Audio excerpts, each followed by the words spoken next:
Welcome to the VIP Developer Roundtable, where I, your host, Ben Kilsin Walters, ask our developers the big questions from the VIP community. Visit pantheonmmo.com/pledge to ask yours. Now sit back, relax, and enjoy.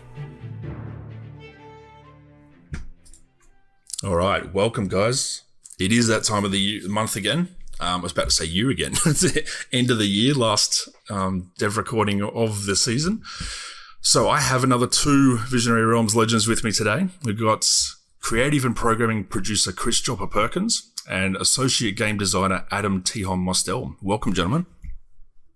Hey, good to be here. Likewise, glad to be back. All right, so unfortunately we don't have Tyler with us today. Tyler Sacred is a little bit sick, so he had to step down, but he will be in the question thread afterwards to answer anything that you guys may have to ask him. In the meantime, we have a lot to get through today, a lot of great questions, so we'll get stuck straight into it. And first one off the bat, we'll start with CP. To what degree should we be expecting combat to vary between two different but equally powerful enemies? So can you give a practical example of how you'd approach a humanoid versus a werewolf, for instance? Oh, I've got too many windows open here. Yeah, it's a great question to start off with because I feel like it's very emblematic of some of the unique kind of recipe that we're going for with Pantheon to layer in, multiple levels of uniqueness to the different encounters through the different systems that we have at play. I know Adam's got some stuff he wants to speak to this more specifically, but what comes to mind for me really is just the whole reason behind the disposition system and the trait system, and the fact that you could have literally two even identical NPCs. Let's say they're both werewolves. You got two werewolves standing in front of you. They're same level, but through the disposition system, through traits and the way those combinations can come together, you can have a totally different experience engaging one versus the other. And remember, that's a big part of what we're trying to lean into with Pantheon's challenge, is that it's not so much about like the actions per minute, and certainly not about executing all the right rotations. And this enemy's harder than this one because you have to. This one calls for more lightning quick reactions or, more precise execution of keystrokes, but it's that longer term knowledge that you gain about the game that you're able to bring to bear. So it really is a great question to start off with because it captures kind of the heart of a lot of what we're trying to do differently in Pantheon. Yeah, exactly, mate. Yeah, I think we've talked a little bit about, when we talked about dispositions and traits in the past, we tend to talk about how we would create different NPC categories where you may see traits or dispositions that kind of, you see them more frequently within a given category, or you see them, specifically within a type of enemy. But I want to talk about, there's other layers to that, right? So when we talk about our enemy categories, we have, I really should have written down the number. I want to say like 16 different categories of enemies. And that's, looking at the differences between humanoids and lycanthropes and elementals and undead and animals and insects and so on and so forth. And that's just your like very high level governing category. And then within that, when we talk about humanoids, that's humans and gnomes, but also ratkin and, I don't know, I'm going to blank on another one, but you can imagine just how diverse, a category like humanoid is, much less a category like animal. And as we break those down and get further and further into that breakdown and create, these really specific kind of types of enemies that we find, at each layer, we're introducing a degree of nuance that is specific to that thing. Right. So what is specific about a humanoid? What is specific about a ratkin humanoid versus a human humanoid? And then, then we get into the different class representations, right? We get into the different varieties and roles that each of those individual entities can inhabit, and then also, of course, level variation and difficulty, and the traits and dispositions that then exist on top of that. So really, we have a tremendous amount of different aspects that we can look at and point to and say, this is conferring, such and such a property to this entity. And when you add all those layers together, that should really make the distinction between two otherwise, a werewolf cleric, if one exists, versus a human cleric, that there's still going to be a very substantial distinction between those two. Here's a list for you of our actual entity types. So we've got humanoid, animal, plant, insect, undead, incorporeal, giant, fey, lycanthrope, vampiric, elemental, supernatural, ooze, construct, mechanical, and dragonkind. And unmortal. We actually just added that one per Justin's request. Oh, yeah. Very cool. I like it. All right, so moving on to the next one, it flows in nicely too. Will we be able to use our environment to our advantage in some situations? So if we're just talking about using terrain, like, trying to force an enemy to path around an obstacle or claiming high ground, then yes. But if we're talking about like setting a patch of grass on fire and seeing that spread, that's not anything that we have planned. That being said, I wouldn't rule out like specific targetable or interactable objects like an explosive keg. Yeah, you better not rule that out. I'm so excited about that, and I know you get pretty animated when we've talked about that a few times in the past, Adam, and just that idea of being able to interact with things in the environment, even from a distance. Explosive keg, we've talked about, shooting a flaming arrow that is in itself a light source down a dark hallway to kind of illuminate the surroundings. And I'm also excited about just the way that through the different traversal mechanisms and some of the special items and the kind of mechanics that they'll allow players to utilize, the way that players will be able to maneuver around their environment for the sake of certain combat advantages, but also just kind of that exploration that players are able to engage in, even in something like the Gate. We're talking about it constantly right now because the Gate is in direct development, and there's so much environment utilization that goes on in just the traversal. Not to mention the ability for players in some cases to help other players maneuver around the environment to get into a better tactical vantage or whatnot. So excited to see how that evolves. Yeah, me too, man. That sounds great. So what are we doing to improve the clarity and readability of combat? For example, excess spell effects, color language, enemy tells, I think like combat text and stuff like that. Yeah, I mean, on the whole, we do have an appreciation as a team for minimizing spell effect clutter. When they're so big and so explosive and everywhere, and it's coming from every direction, then you lose so much of the actual sense of what's going on. But we're also interested in leaning into the more and the most powerful abilities really looking like it. And so you'll see us reaching for a balance there. You can be overly minimalistic and you lose the actual impact of these things, but we just want to keep it from getting grossly overblown. And then as far as like things like enemy tells, I actually really like the word tell or the term tells more so than like full-blown telegraphing. When I think of full-blown telegraphing, I think of reticles on the ground and pulsing lights and all this like extra UI information that's like stand here, don't stand there, this kind of thing. What we're trying to do is lean into animation-based tells, and where we can do that, we will.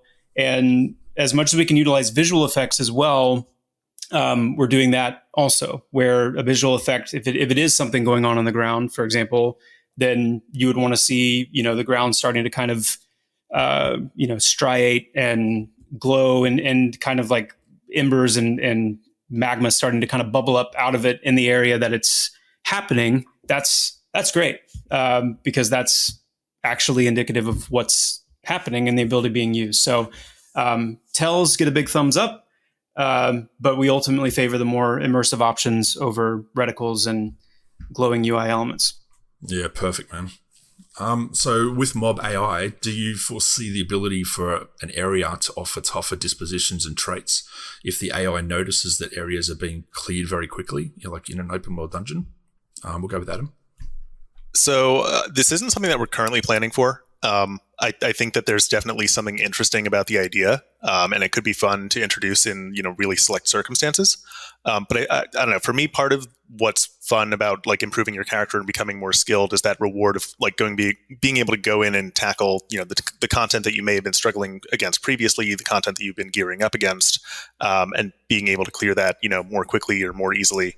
And we have the layer of traits and dispositions already that themselves should give players a reason to slow down and double check what they're doing.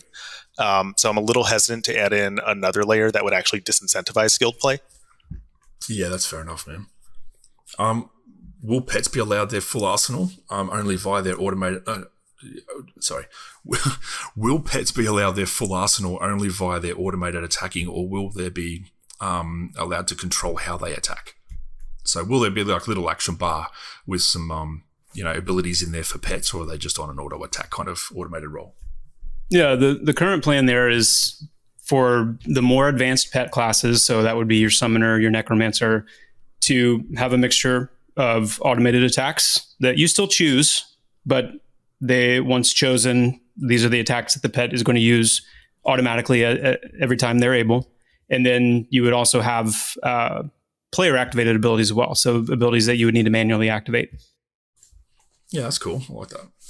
Good mix. So the community have had some great discussions recently about the nature of the fourth role of the Quaternity. So is it CC or is it support? We have a lot of questions about this one, so I'm going to try and roll up a few of those answers into one. I personally think it would be a little limiting to say that the fourth role is strictly crowd control. So I do view them as support. And I think it's just the way in which that support manifests itself that can differ, right? So crowd control just happens to be one facet, and it just happens to be, the only support class facet that we have right now. So I think it's kind of natural for players to, take that and think, okay, well, all support, needs to mean crowd control. But I don't necessarily think that's true. For me, support represents anything that can augment a team and its capabilities, right? Or manage the ebb and flow of a fight. So, debuffing and buffing actions, those I consider support. Having a class that specializes specifically in that own area, I think can be really potent in its own way. And then, of course, we also have that layer of the state system. So, having a class that just completely specializes in setting up and manipulating states could even be its own support role. I've actually seen a lot of really cool class concepts in some other less widely known games, things that, you would never think to actually have, except for the fact that they fill one really great role on their own and just amplify everything that everyone else is doing. But they would never fit, that traditional trinity. So I think us having that fourth support role is about exploring things that wouldn't otherwise have a place in the trinity system, or otherwise would get really watered down if they were disseminated across that existing trinity. And I'm just really excited about all the different directions that we can take that role over time. Yeah, that's perfect, man. And I think, it's important to explain that it is support as the fourth role, not just crowd control. The support can mean so many different things, and it allows us to play around with that a little bit too. We did kind of push earlier on in development. We highlighted that crowd control as the definer of that fourth role, and it is important to note that class control or crowd control is actually what makes the Quaternity idea tick. Dedicated CC classes that are able to do that in a dedicated fashion in a group. It doesn't mean that's all they're capable of doing, but it just means that they're able to, move into that focus is a big deal. But it's a big deal for the same reason that having support as a standalone kind of role in and of itself is a big deal. And it's something we're really excited to see the return of in Pantheon, because there's a lot of people out there that resonate very much with the idea of being a character that primarily exists to support others and to do so powerfully. And only in games that really celebrate and encourage and are built around the idea of a group-based experience, not a forced grouping game. Pantheon's not a forced grouping game by any means. But when you encourage grouping like we are, and you incentivize it in the ways that we are, and you build gameplay systems and combat systems like the limited action set and like, sympathetic or synergistic type abilities, you're building an environment where a class that genuinely is very support heavy and other player support focused doesn't feel like a handicap.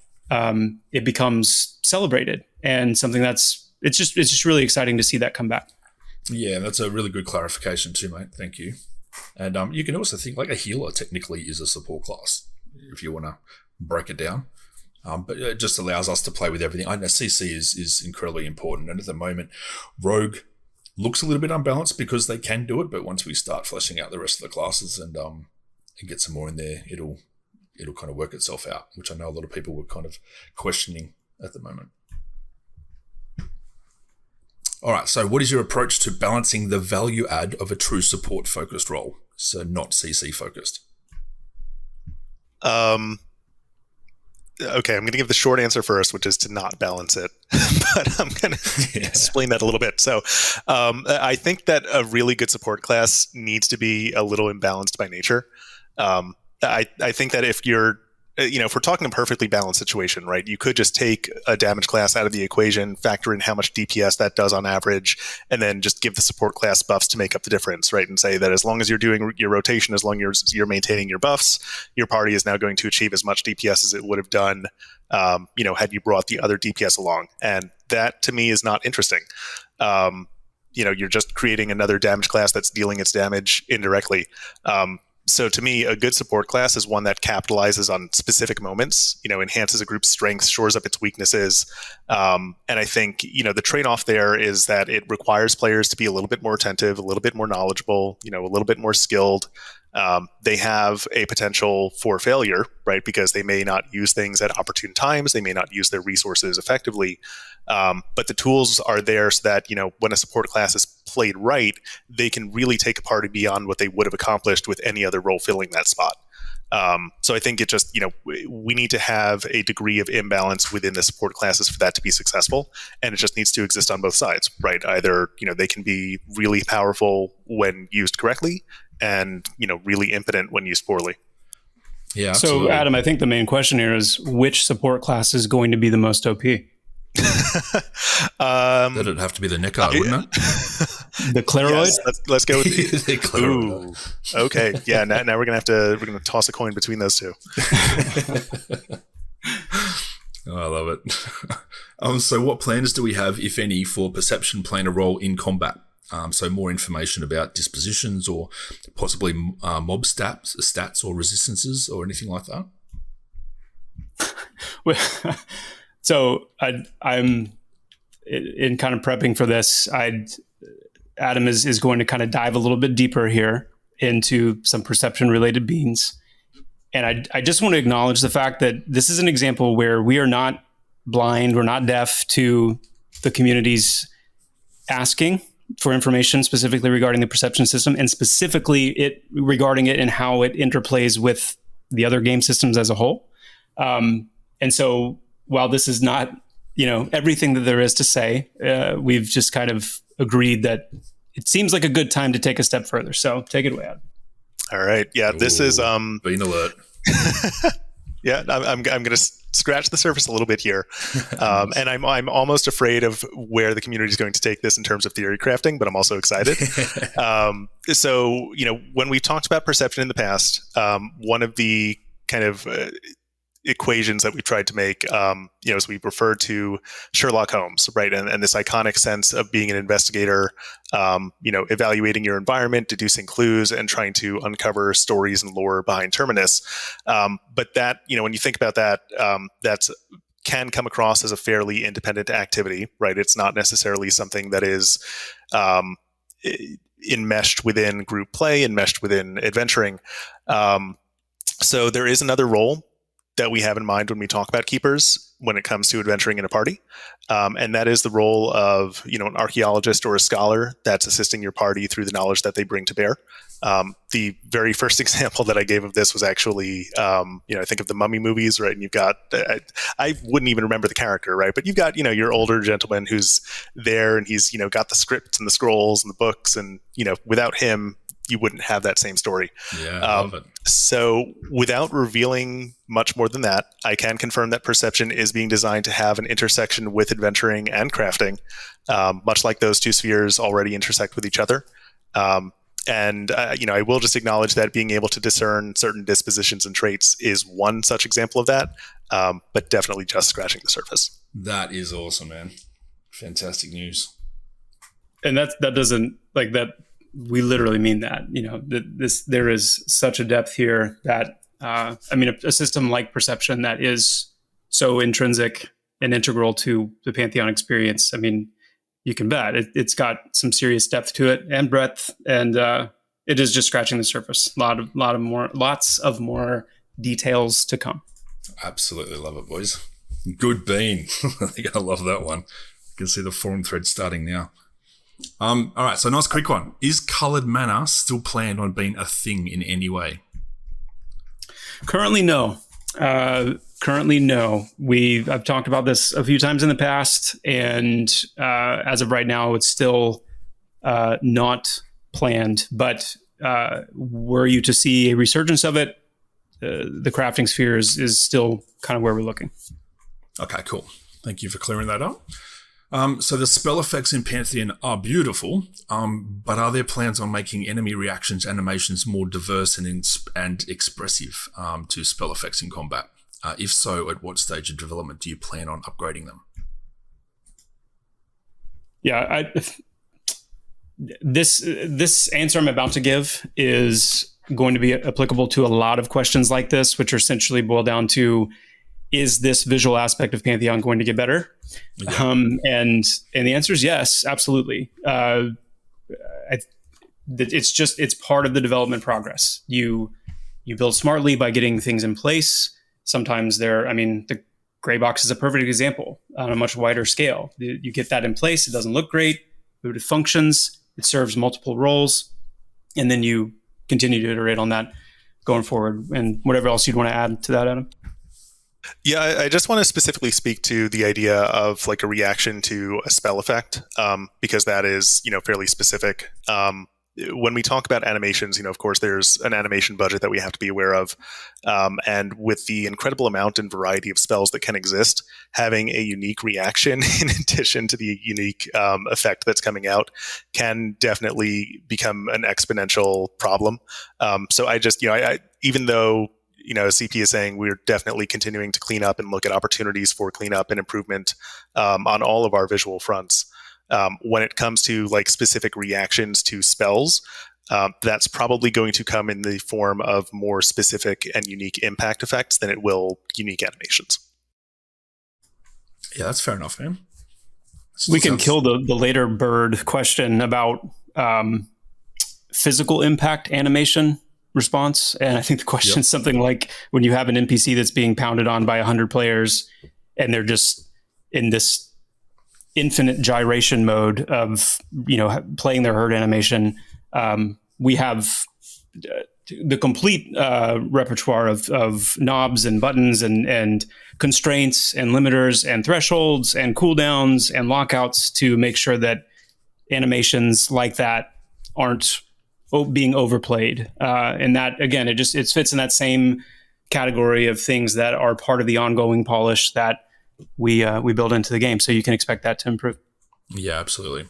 And I think a lot of I've seen a lot of comments across social media and stuff like that for people that don't understand development, especially when it comes to graphics and animations, saying that, depending on, they think how long a game has been in development for means that the time we started until the time we released, our animations and graphics going to be locked at that start time and then be outdated by the time we released. And that's just not true.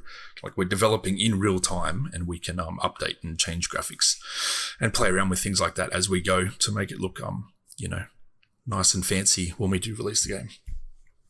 it's worth reiterating, especially for our VIPs who, are in the game and are seeing this, that very often what you see is placeholder, right? It's meant to convey an idea of something. It's meant to give us a visual reference, but should definitely not be viewed as final. Now, that doesn't mean that we don't want feedback, right? If something is looking weird and wonky and not resonating, absolutely continue to tell us about it.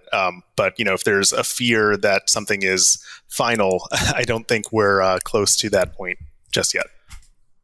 Yeah, perfect, man. All right, so how specifically will damage be calculated? This has come up a little bit too. A lot of people into the finer, high-end rating stuff and how damage is kind of calculated. They want to try to figure this out. So not sure how much information we can give, but they go on to say in Dungeons and Dragons, it is clear-cut, the die, but in most MMOs, there seems to be some type of algorithm or timetable running in the background that does the calculation. Will Pantheon be the innovator in providing us with the precise method it will use to calculate damage dealt in combat and heals once an attack has been made or as a heal has been selected? So, okay, this is a fantastic question, and there are several here that start getting into the nitty-gritty details of the numbers and the different, number-related aspects of combat.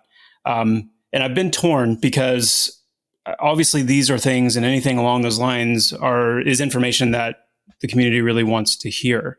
But I'm torn because this is in preparing for the roundtable. This is Tyler. This is Sacred's wheelhouse, and he's worked very, very hard on dialing all these things in. So I'm going to say that anything that is kind of keyed towards a question that Tyler would have been prepping to answer, I'd like to save those and give him the opportunity through, a follow-up thread or coming into the Discord to really speak to those himself. Absolutely. I spoke to Tyler before too, and he was really sorry he couldn't be here, but he did say that when I post the developer recording, when that goes up later on, he will jump in and answer any questions that are related to stuff like that. So that's a perfect question. If you guys want to re-ask that, he will, when he's feeling a little bit better, he'll jump in and have a look over and get those for you. Okay, so moving right along, how competent should we expect to see summoner pets in combat? Is it reasonable to expect to see a well-geared summoner tank pet capable enough to tank normal group content relative to the group's level? We've seen Rogue in its flex rolls CC upwards of 4 mobs at once at a cost of its active DPS. So I'm wondering how capable other classes can expect to perform in their flex rolls. Big question. It's a good question, and it keys off of what we've seen of the Rogue so far, which has definitely been a bit of an exaggerated example of flex.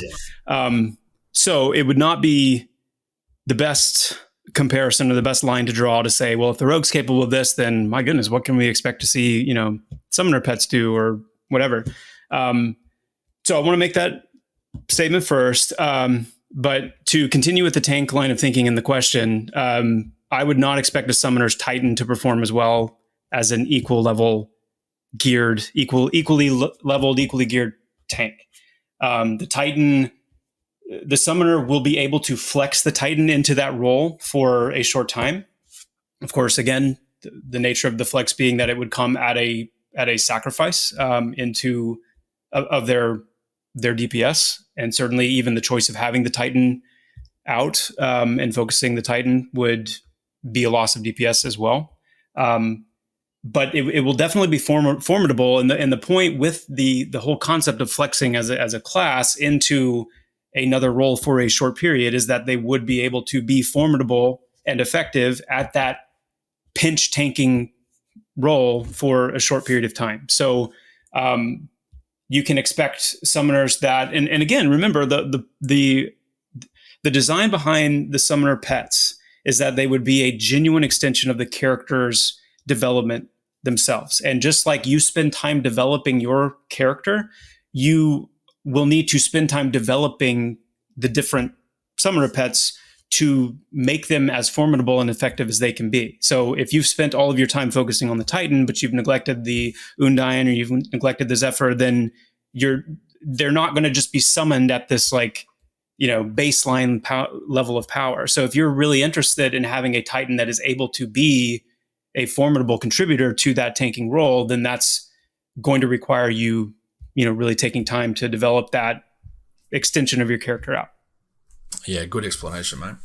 Look, I might jump the next 2 questions because they were for Tyler and go down to, does VR make any kind of distinction between players trivializing content and killing trivial content in Pantheon? If so, are there any differences in how you plan to restrict or reward either behavior? Yeah, Adam and I both have some notes we want to say to this, and I'll start just by saying that I actually saw some good chatter on this after the last stream that we did, where I know in that stream I was emphasizing what we're aiming to be a very high degree of freedom that players have to come up upon a challenge or,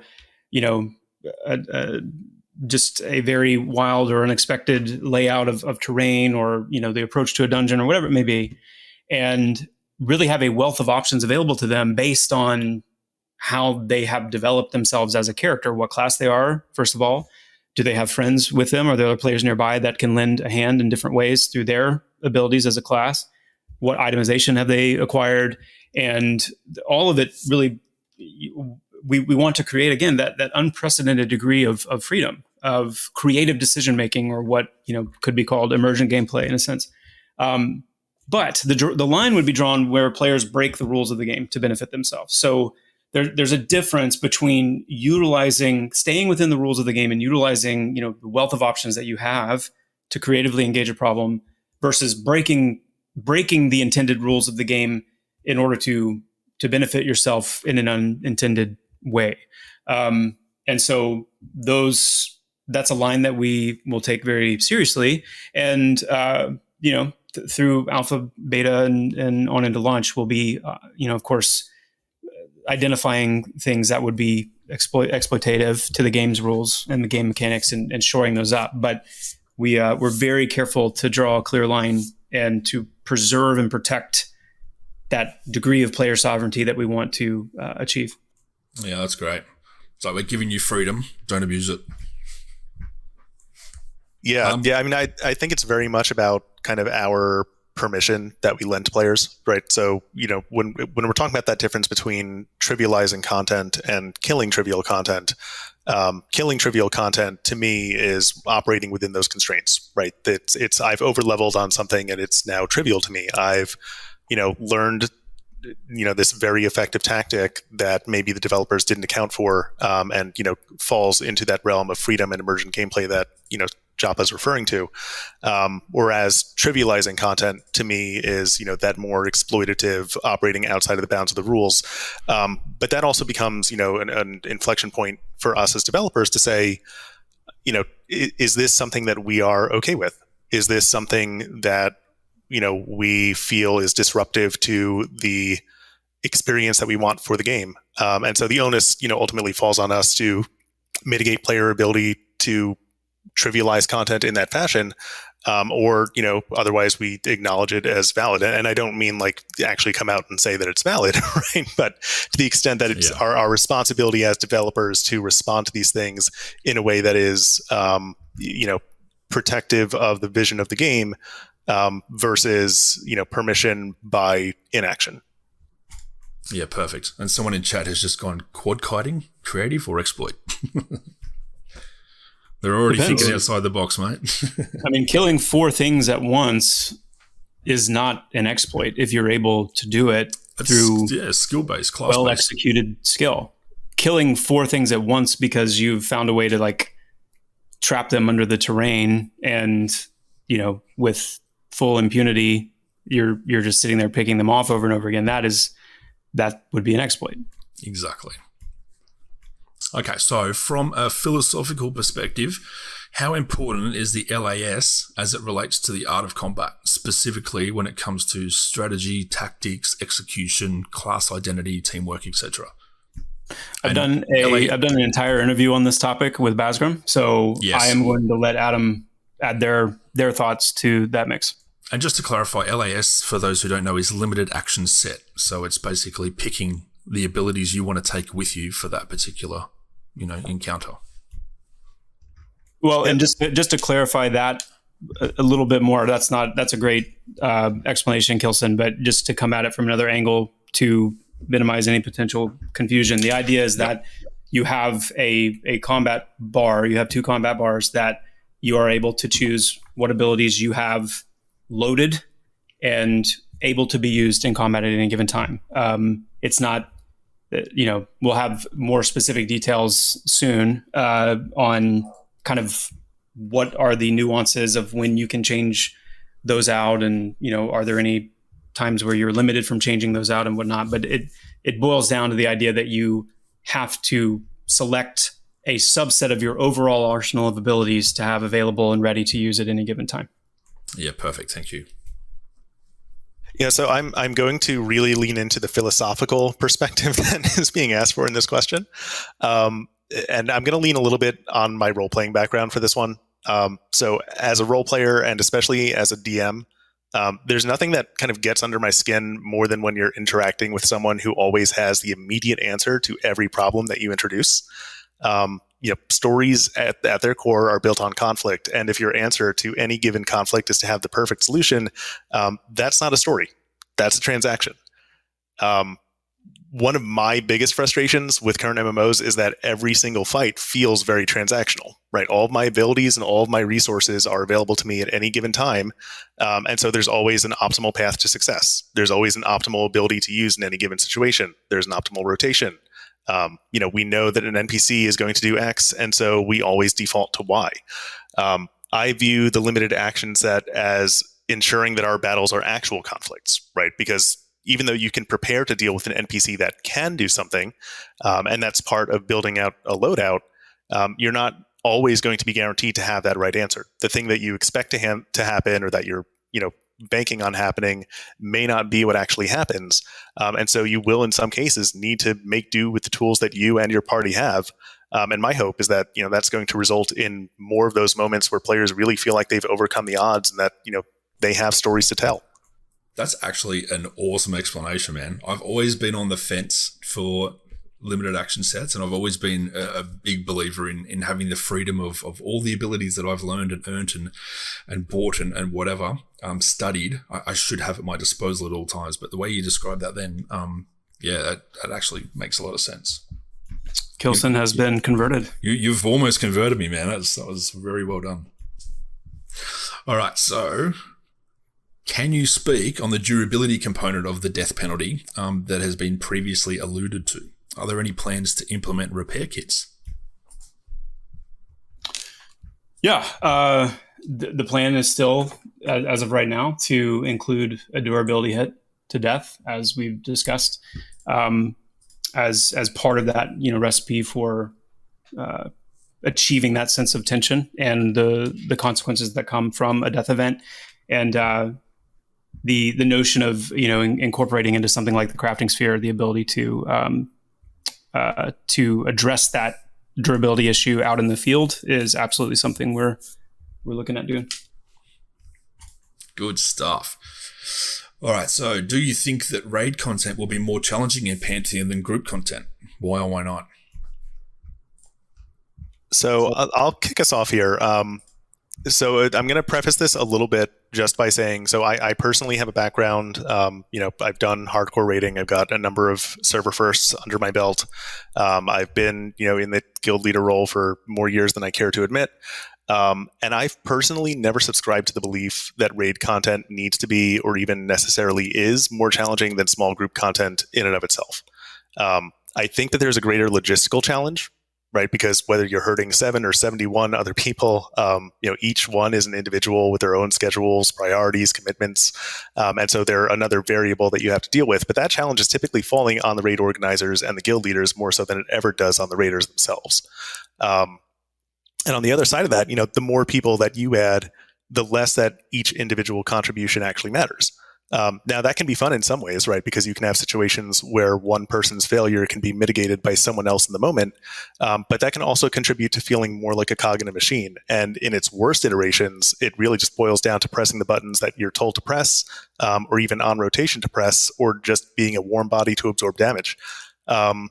So do I want raids in Pantheon to be challenging? Absolutely. But I also want there to be challenging content for players of other stripes. What are these stripes you speak of? Yeah, I was just about to ask. Oh, do tell. Small group content, right? A single group would be interesting to see. 2 groups would be interesting to see. Even half a group in some situations. I mean, I think that there are many opportunities to explore, and I think it's just about making them uniquely challenging and rewarding in their own right to the types of players that are interested in those kinds of challenges. Wait, so you're saying that you would entertain the idea of taking whatever an established raid group size would be, let's say, there's a 12-person raid or a 24-person raid or whatever, and actually as part of the raid mechanics, splitting that group in half or even into smaller bite-sized chunks and scattering them on purpose? You monster. I plead the fifth. Wow, okay. Interesting. I love it. More beans. Yeah, if you've been around long enough, you probably have heard even me mention about even what kind of statement is that? Even me.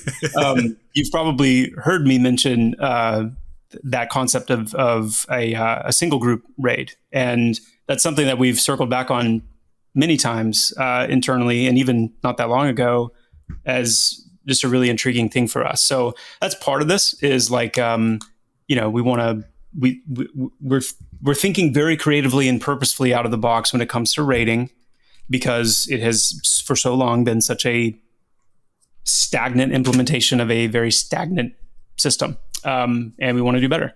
As far as challenge goes, raids are challenging. I think you mentioned this, Adam. They're challenging in many ways because of the logistics of them.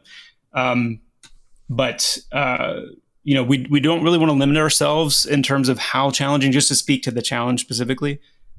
We've talked, before about how Kyle, for example, is even still a very avid raider in World of Warcraft on the mythic level, and has a whole community of his guild and friends and whatnot that just thrive in that bleeding edge difficulty. And it's something that we're intrigued by. The concept of creating content that is in that sense purposefully designed for a smaller subset of players who really love diving into that bleeding edge level of difficulty, where every decision has such high ramifications and the margin for error is incredibly small. So we're not limiting ourselves from being able to push it that far in certain pockets of content or aspects, but then we're also looking at lots of other things to shake up the whole raid scene and create very, very different tiers and representations of challenge. Yeah, I love it. As a raider myself and also a guild leader, that's very exciting to me. It sounds fantastic. Okay, so we're going to go...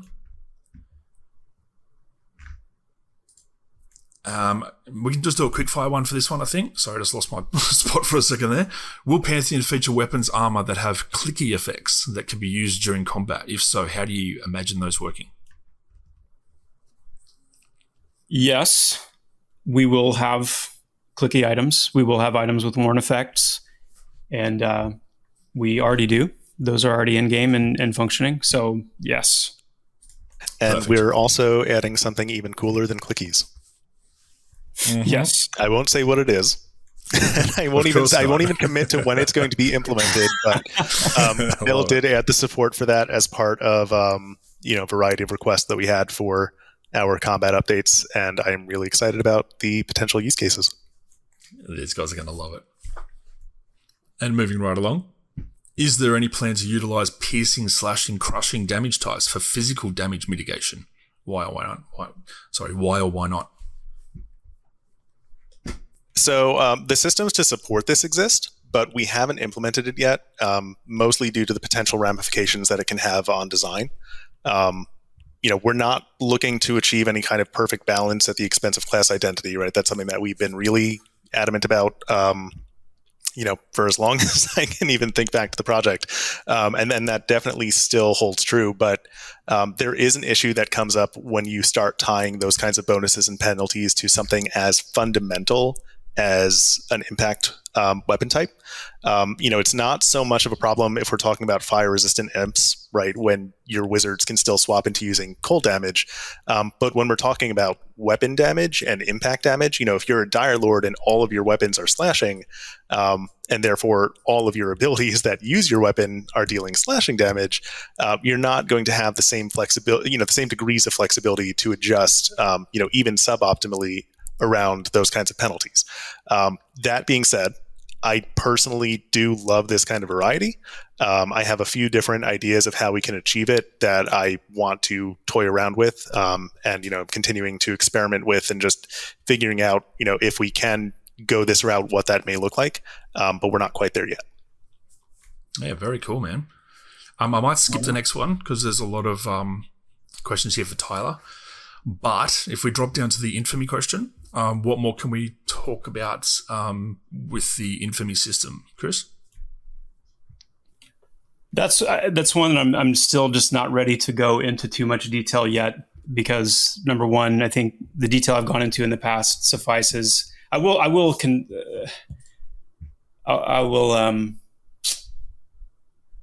feel pressured. I could be misremembering, because it may have been like in a post Roundtable kind of fireside chat setting that I did that. So maybe I'm misremembering and thinking that I had talked about it publicly. But the point is this. Infamy is a system that is designed to deal with the top end monopolization of content as servers age and guilds, grow and kind of morph into these super guilds that have, in an open world game specifically, have such a heavy lock on the content such that it ends up blocking out the rest of the server population. It's no longer a question of, are we skilled enough to pull this off? Are we, we're not interested in like everybody gets a trophy. There is going to be content that perhaps certain players may never be able to do, because they're and that's okay. Based on skill level and stuff like that. There's a difference though between I have never seen raid content because I never have access to it no matter what I do, and that's one of the places, again, when we talk about evolving the experience and looking for ways to maintain the open world gameplay and the sense of shared experience and contested content and those axioms of the game, where we do also want to evolve and take into account the modern gamer and that core play experience, and the fact that we don't want to spend all of this time developing these amazing, beautiful, engaging places that only 1% of the players get to see, not because of a skill issue in the player base, but because there's no access to it. It's okay for that to be the case in some cases. We plan to have world bosses, for example, that are truly fully contested. There will be opportunities for guilds to flex their ability to monopolize something. That's a part of the DNA that makes these games and these communities tick. But when that is totally unmitigated and allowed to become like the only way that these things happen, that's a problem. So Infamy is one possible approach in our overall arsenal for dealing with that top-end monopolization of content. Yeah, that's great, man. Good bit of information. We've got about 10 minutes left, so we'll try and fire through as many more as possible. And any we don't get through, we can try to go through the recording forum thread and just answer some follow-ups. But for now, from the perspective of a pure CC class, the Enchanter, do you envision that at high levels they will be able to lock down a large number of enemies through AE abilities or otherwise? Or will, train catching be a thing? So, harkening back to the earlier question about that fourth role, I don't actually view the Enchanter as a pure CC class. I still view them as a support class, and they do have abilities that support that identity. That being said, crowd control, is their primary focus, among the potential support options. And so I think it's fair to say that, more powerful versions of crowd control skills, such as an AoE version, are entirely on theme. I just can't say exactly what form those will take yet. That's great. Good answer. Will charm mobs be useful and dangerous, or will they be reduced in power and not so dangerous to the caster controlling the mob? Well, if they're not useful, there's not going to be a reason to use them. So they need to be useful. They need to be of a power that is actually useful. Additionally, the more dangerous they are to harness, the more dangerous they are to control, the more powerful we can make them because of the inherent risk of doing so.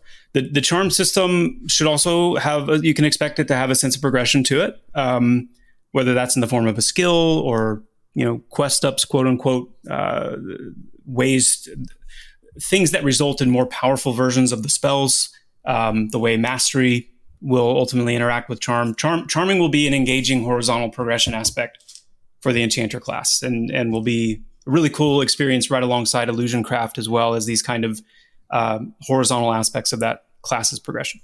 Amazing. One of my original main class in Vanguard Saga of Heroes was a Psionicist, and I absolutely loved going out to really high level zones and just controlling a dangerous mob, knowing that at any time under the 60-second limit it could break and kill me, and using it to fight another dangerous mob for the chance of for a good reward. It was slow, it was so dangerous, but it was fun, it was skillful, and to be able to do that in Pantheon, I think it is a lot of fun. Amazing. Good stuff. All right, so is it possible that we will see situations where we can make poor decisions with spells, such as in a queue when you could nuke or mez yourself and thus cause your own death? Or so you can use a GM kill ability and destroy the NPCs. We weren't going to bring that up, but okay. All right. If you ask the VIP testers that took their wizard and started nuking the fire imps down in Howner Cave with fire spells, the answer to that is yes. There are potentially bad repercussions. Fun to watch. Yeah, we definitely will, of course, have that, right? Poor timing, poor interplay between your abilities and what an NPC has in terms of, a current active ability or a trait. In terms of like self-damaging, we don't currently have anything like that, and it's not currently in the cards. But I wouldn't rule it out, as we start looking at more of those high-risk, high-reward abilities. Yeah, good stuff, man. Will it be possible to charm a mob and walk it across the world since there were no zone lines? I would love to see this, right? Like, I kind of love the idea of being able to go out and, trek across the world and pick out, your favorite or the ideal enemy to charm and try and maintain that. But there are a number of issues that can crop up with that and a number of, unanswered questions right now. So what happens to the displaced pet if, the Enchanter dies or logs out or any other reason that would cause it to disengage? But also potentially creating that charm meta, right? As fun as it can be to go out and find that perfect pet and see what you can do with it. That also means that groups and guilds may expect their enchanters to go out and do that. Your raid prep may be an hour of trekking across the world to get a charmed mob, and then your entire raid experience is just sitting there making sure that thing stays charmed. I used to do that. It wasn't pleasant. Yeah, I mean, if we can find a way to make it happen, I think that there's something compelling about it. But there's definitely some design considerations that we have to work through. Yeah, awesome, man. All right, a couple more quick fires. Assuming the current combat animations are temporary, are there any plans to make the melee combat animations appear more impactful during a fight? In other words, will they have more weight to them when hitting both players and NPCs? Honestly, for sake of time and getting to some more juicier questions, we can probably skip over any that have to do with will this improve over time, because it will. Yeah, perfect, man. Absolutely. All right, so what makes Dwarves' hands so strong that they are immune to disarm? Love this question. It reminds me of the never-ending story, that giant mountain creature that's talking about the big strong hands. Dwarves were created by causes fusing together the ice of Ryfel and stone from the Cold Dark Mountain on their home world of Aldasa, and that formational heritage is what gives them the strength and hardiness that they enjoy. So they have big, strong hands. That's great. I love it. So will Pantheon have what EQ called mitigation and or avoidance tanks? If so, has this been difficult to code? The current class roster doesn't boast a dedicated avoidance tank, but again, going back to the idea of flexing, not necessarily flexing across a role, but just through use of cooldowns and certain abilities, you'll definitely see opportunities to push high avoidance that allows for smaller bursts of avoidance-based tanking to take place in combat. Okay, perfect. And this was a bit of a Tyler question too, but I know it has been asked a bit, so we may be able to just touch on it quickly or refresh people's memories. But we've mentioned epic quests or epic weapons in the past. Do we expect to have this category of quest in at launch, earlier like in alpha or beta, or later as in an expansion? Absolutely, yeah. One of the things I'm most excited about actually in this whole kind of realm of the game's design is the evolution of that notion of an epic quest, where in the past maybe we're used to weapons, epic weapons being the result of that, but we want to push that further. Weaponry, armor, ability, skills, and more that are these epic grand results and rewards from these epic grand quests. The whole finding the master on a mountain and convincing them to teach you what they know. I mean, that base premise is so intriguing to me, and we want to see that woven very, very deeply into the game. Yeah, amazing, man. So monks currently use fists and kick only in combat. Will they ever be allowed to use two-handed staves, one-handed batons, bladed weapons like katanas, or any other martial weapons? So right now, monks can use two-handed staff weapons. That's in our current build, and we're looking at some other options, but we're not ready to make any commitments just yet. Perfect. And will AoE be limited by the monster's hit for a 4-monster cap, or will the damage output be capped? Yeah. There will be a limiter of some kind in place to avoid the swarm AoE or swarm kiting woes of the past. But the exact details of that limitation and those constraints will come later. All right, so moving on quickly. If an NPC is given of a given class, are those NPCs actually going to start using more of the spells abilities of that class in its combat? Specifically looking at things like root, snares, knockbacks, silences, stuns, all those things that we as players use against NPCs to keep them from running and casting. Yeah, so like players, NPCs have a limited action set, so they're not necessarily going to have access to every spell that's available at all times. Typically, when we create an NPC class, it's creating a variant that's based on a really specific sub-role that they're intended to fill, and then a loadout that's appropriate for that role. So, in the same way that you probably aren't going to want to slot all of your control skills at the expense of everything else, the extent to which NPCs might possess those skills is also going to vary. But that being said, there definitely will be NPCs with control skills, as well as differences in the logic as to when and why they use them. Good stuff, man. All right, we've got time for probably 2 more quick ones. So I like this question. Are caster NPCs going to stop being idiots running into melee combat when they get beat to death in seconds because of terrible HP, AC, mitigation, and avoidance, and start acting like a caster and trying to stay at range? Yes. So there's there's more than one way to cheese a caster. Range is one. The other is overutilizing or brutalizing casters with line of sight and geometry based exploits. So there's actually already code we have in place to help casters realize when they're being cheesed like that and to respond accordingly. And we have plans and ways that we want to dial that in even further. We want casters to be dangerous for sure. Yeah, I also have a wish list item specifically to get NPCs to have a preferred range that they try and maintain at all times. We're just Nice. we don't have an implementation date for that yet, but that is desired, and hopefully we'll get that in. Beautiful. And I think we might finish on this one because it's a pretty good question to end up with. What is something new to players, combat related, that you think players might be interested in knowing about? You choose this one to end on. This is fun. So I would have to say for mine, probably the inclusion of the sprint skill. This is something we've kept under wraps for a while, but all characters will be able to sprint. for short distances. It will utilize endurance as a resource to do so, and it is tied to a skill system, allowing you to sprint faster as your sprinting skill increases. And there's just so many really, really fun combat-related implications to sprint, not only in its in-combat use, but even things like, utilizing the momentum you get from sprint when you're jumping, or other things I'll leave unmentioned. But it's part of the overall shift towards traversal mechanics like sprint, climbing, swimming, these various things, utilizing endurance as a comprehensive resource for all of it. So the way that you will, utilize climbing, swimming, sprinting in a situation where you need to do all three becomes a more meaningful decision based on your total endurance pool, which is improvable and can grow through itemization of various means.